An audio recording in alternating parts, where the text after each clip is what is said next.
নমস্কার দর্শক বন্ধুরা, ইমেজ বেঙ্গল হেলথ কেয়ার অনুষ্ঠানে আপনাদের সকলকে স্বাগত। আপনার মেনোপজ হয়ে গেছে 2 বছর, 5 বছর অথবা 10 বছর। হঠাৎ আপনি দেখলেন একদিন যে আপনার 1 ফোঁটা রক্ত বেরিয়েছে। স্বভাবতই আপনি ভাবলেন যে না, এটা তেমন কিছু নয়, এটা হতেই পারে। অনেকে বলেন যে মেনোপজের পরেও অনেকেরই হয় 2-1 ফোঁটা রক্তপাত, কিন্তু না, এটা কিন্তু একটা বিপজ্জনক সংকেত। তাই একদম দেরি না করে ঠিক সেই মুহূর্তে আপনার কি করা উচিত এবং কি কি টেস্ট করানো দরকার এবং সঠিক সময় চিকিৎসকের কাছে গিয়ে সঠিক কারণ নির্ধারণ করা, এটা কিন্তু অত্যন্ত জরুরি। আর সেই বিষয় নিয়ে আজকে কথা বলবো যে মেনোপজের পরে এই যে রক্তপাত, সেটা কতটা চিন্তার কারণ এবং হলে আপনি কি করবেন, কোন কোন টেস্টগুলো করবেন এবং কখন ডক্টরের কাছে যাবেন। এ বিষয় নিয়ে কথা বলতে আজকে আমি এসে উপস্থিত হয়েছি অ্যাপোলো মাল্টি স্পেশালিটি হসপিটালে এবং আমরা আমাদের মধ্যে পেয়েছি consultant gynae oncologist doctor Subrata দেবনাথকে। স্যার নমস্কার। প্রথমেই আপনাকে আমাদের ইমেজ বেঙ্গল হেলথ কেয়ারে স্বাগত জানাচ্ছি। স্যার, যেটা হয় সেটা অনেক মহিলার 2 বছর, 5 বছর বা 10 বছর তারপর দেখা যায় যে তাদের হয়তো একটু ব্লাড এলো। এটা কি সত্যি খুব চিন্তার কারণ? একদমই, সেটা খুবই চিন্তার কারণ।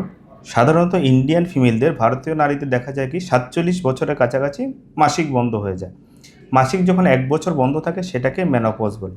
এরপরে যদি সিঙ্গেল ড্রপ অফ ব্লিডিং হয়, সেটা সিগনিফিকেন্ট। সেটাকে কেন হচ্ছে সেটাকে খুব ভালোভাবে ইনভেস্টিগেট করে দরকার।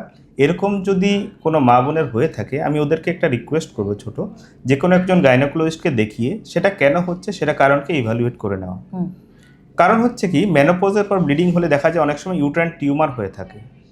টিউমার হয়ে থাকাটা মেনোপজের পর সেটা কোনো রকমের স্বাভাবিক নয়। সেটাকে প্রপারলি ইভ্যালুয়েট করে সেটাকে ট্রিটমেন্ট করাটা অনেকটাই জরুরি।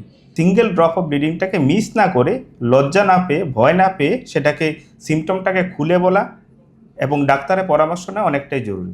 একদম।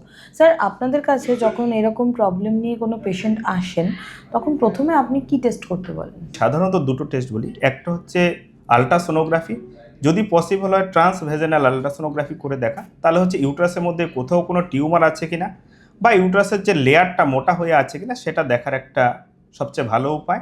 আর একটা হচ্ছে জরায়ুর মুখের একটা প্যাপস্মিয়ার টেস্টিং।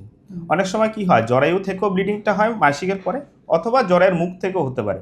জরায়ুর মুখে কোনো টিউমার আছে কিনা সেটা দেখার জন্য বা কোনো অ্যাবনর্মালিটি আছে কিনা সেটা দেখার জন্য প্যাপস্মিয়ারটা খুবই জরুরি। আর জরায়ুর ভেতরের অ্যাবনর্মালিটা দেখার জন্য আলট্রাসোনোগ্রাফি বা ট্রান্সভেজেনাল সোনোগ্রাফি, এটা খুবই জরুরি। এই দুটো টেস্ট সবাইকেই করতে হবে। একদম।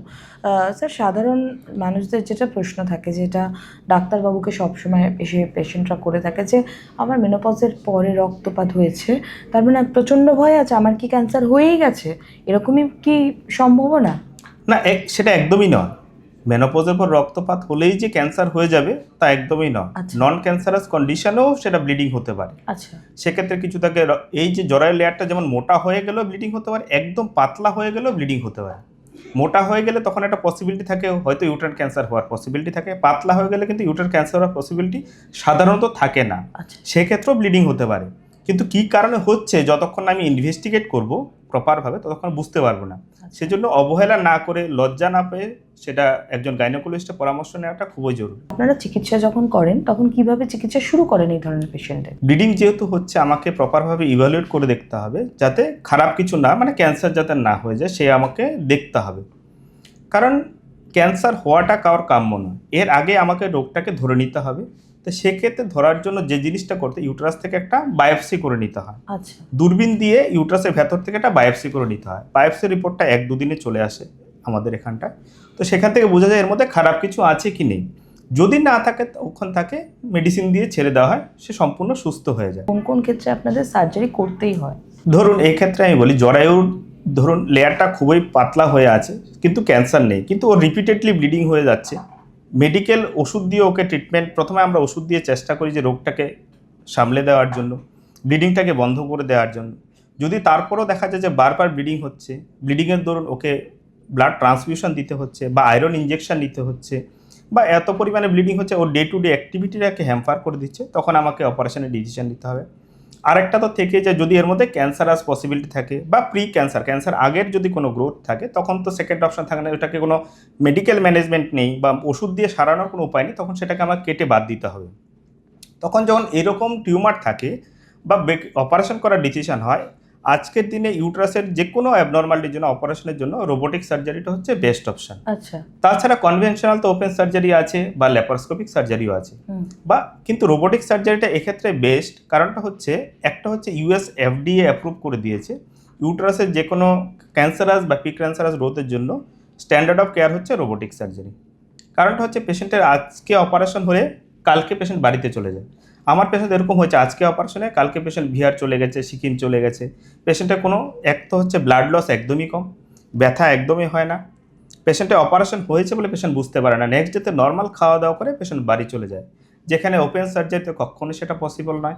পেশেন্টকে 5-7 দিন ধরে হসপিটালে ভর্তি থাকতে হয়, ব্লাড লস ব্যথা হয় প্রচুর, ব্যথা প্রচুর পরিমাণে হয়। পেশেন্টকে ছুটি দেওয়ার পরেও পেশেন্টকে অনেকদিন রেস্টে থাকতে হয়। অনেক রেস্ট্রিকশন থাকে, যেমন ভারী ওজন তুলতে পারবে না, পাহাড়ে চড়তে পারবে না, এরকম অনেকটাই রেস্ট্রিকশন থাকে। সেটা রোবোটিক সার্জারিতে একদমই না। নেক্সট ডে থেকে patient normal day to day activity, পাহাড় চড়া থেকে শুরু করে, ট্রেনে চড়া থেকে শুরু করে, ভারী ওজন তোলা থেকে শুরু করে সব কিছুই করতে পারবে, যেটা কোনো সময় ওপেন সার্জারিতে পসিবল নয়। ইভেন ল্যাপারোস্কোপি সার্জারি তো টু সাম এক্সটেন্ট পসিবল হলো, এত পরিমাণে যেটা রোবোটিক সার্জারিতে পসিবল হয় ল্যাপারোস্কোপি সার্জারিতে পসিবল হয় না। কারণ এটা রিজিড ইনস্ট্রুমেন্ট বলে, রোবটে সূক্ষ্মভাবে যে ক্যান্সারের জাম, যদি ক্যান্সার ধরা পড়ে, ক্যান্সার জামগুলোকে পরিষ্কার করা পসিবল হয়। আমাদের একটা ধারণা আছে যে যে অপারেশন এরিয়া, সেখানে যদি আপনারা অপারেশন করতে যান বা যে জায়গাটা ক্যান্সার হয়েছে সেই জায়গাটা করতে যান, তাহলে আমরা এরকম অনেক সময় শুনেছি যে সেই জায়গাটায় ক্যান্সারটা কি আরও ছড়িয়ে যায়। আপনি চিকিৎসক হিসেবে কি বলবেন? না, একদম আপনি যে কথাটা বলেছেন এটা প্রচুর পেশেন্ট আমাকে এসে বলে যে অপারেশন করলে ডাক্তারবাবু ছড়িয়ে যাবে না তো, বায়োপসি করলে ছড়িয়ে যাবে না তো। সেই কথাটা হচ্ছে একদমই ভুল ধারণা। আচ্ছা। কারণ অপারেশন করা হয় বা বায়োপসি করা হয় ভালোর জন্য, ক্যান্সার ছড়াবার জন্য বা টিউমার ছড়াবার জন্য আমরা অপারেশন করি না। আর অপারেশন না করলে হচ্ছে কি, রোগটা ঠিকভাবে নির্ণয় হবে না, ক্যান্সারের স্টেজটা হবে না। আমাদের প্রথম এইম থাকে যে যখনই ইউট্রাসে কোনো টিউমার বা ক্যান্সার ধরা পড়ে, তখন মেন এইম থাকে যে পুরো ইউট্রাসটাকে বার করে দাও ইনটেক। সেখানে টিউমার বাইরে ছড়াবার কোনো গল্প নেই, ক্যান্সার বাইরে ছড়াবার কোনো গল্প নেই। সাথে যে গ্রন্থিগুলো থাকে, গ্রন্থিগুলো আমাদের ক্লিয়ার করতে হয়। উপরে একটা চর্বির লেয়ার বলে থাকে, ওমেন্টা বলে থাকে, সেটাকে আমাদের ক্লিয়ার করে দিতে হয়। আমাদের তখন এইম থাকে যে পরিমাণ ক্যান্সারের কোষ বা জীবাণুগুলি, জার্মগুলি ভেতরে আছে, পুরোটাকে 100% বাইরে ক্লিয়ার করে দেয়। সেটাকে ভেতরে রেখে ছড়িয়ে দেওয়ার কোনো লক্ষণই নেই এইসব সার্জারির মাধ্যমে, পুরোটাই বেরিয়ে যায় বাইরে। আচ্ছা। সেখানে ক্যান্সার ছড়াবার কোনো কোশ্চেনই নেই, গল্পই নেই। একেবারে। স্যার, তাহলে আমরা এটা পরিষ্কার বুঝতে পারলাম যে মেনোপজের পরে রক্তপাত অবশ্যই চিন্তার কারণ, কিন্তু সবসময় যে সেটা ক্যান্সার তা কিন্তু নয়। একদম, মেনোপজের পর রক্তপাত সবসময় ক্যান্সার নয়, কিন্তু প্রপারভাবে ইভালুয়েট করে দেখা দরকার কি আছে এর মধ্যে কি নেই। একদম।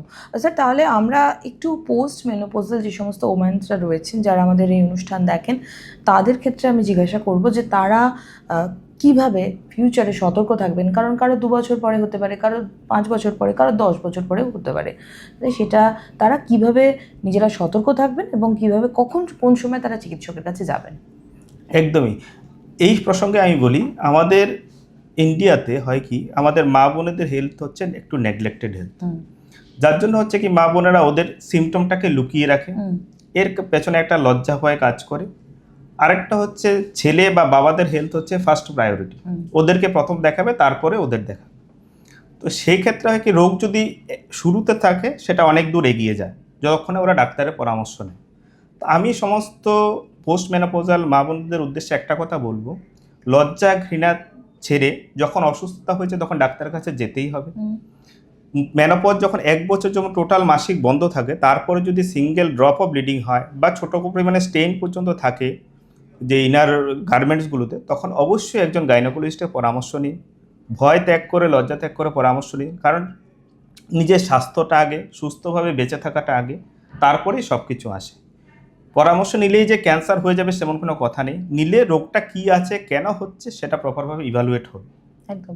স্যার, ক্যান্সার ছাড়াও এই যে একজন মেনোপজের পরে ব্লিডিং হচ্ছে, এতে যে প্রচুর হেভি ব্লিডিং যাদের হয় তাদের তো অ্যানিমিক হয়ে যাওয়ার চান্স থাকে। একদম একদম, সেটাই তো বললাম যে অনেকের ব্লাড ট্রান্সফিউশন দরকার হচ্ছে, মানে ওদের অ্যানিমিয়া হচ্ছে, প্রচুর পরিমাণে ব্লিডিং হয়ে রক্তপাত হয়ে পুরো রক্ত শরীর থেকে বেরিয়ে যাচ্ছে, একদম, যার জন্য ওর বারবার রক্ত দিতে হচ্ছে বা আয়রন ইনজেকশন দিতে হচ্ছে রক্ত তৈরি করার জন্য। একদম বুঝতেই পারলাম আমরা যে মেনোপজের পরে এক ফোঁটা রক্ত যদি আপনার ইনার গার্মেন্টসে আসে তাহলে আপনি কিন্তু সেটাকে অবহেলা করবেন না।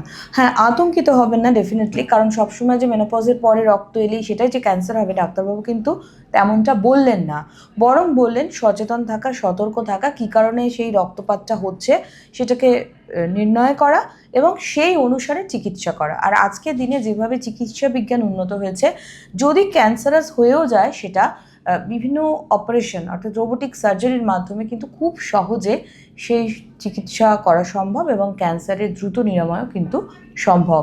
স্যারকে ধন্যবাদ আমাদের এই অনুষ্ঠানে আসার জন্য। যারা পোস্ট মেনোপোজাল লাইফে রয়েছেন এই মুহূর্তে, তাদের মধ্যে বিভিন্ন রকমের সমস্যা হয়। আপনি পোস্ট মেনোপোজাল ওম্যান হলে কি সমস্যা আপনি ফেস করছেন, কি অসুবিধা আপনার হচ্ছে, আপনি একদম মন খুলে আমাদেরকে জানান। আমরা নিশ্চয়ই চেষ্টা করব আপনার সেই সমস্যা ডাক্তারবাবুদের মাধ্যমে বিশ্লেষণ করে আপনাকে সঠিক উপায় বলতে। আপনারা ভালো থাকুন, সুস্থ থাকুন। আপনাদের ভালো থাকার জন্যই আমাদের এই অনুষ্ঠান ইমেজ বেঙ্গল হেলথ কেয়ার। ধন্যবাদ। নমস্কার।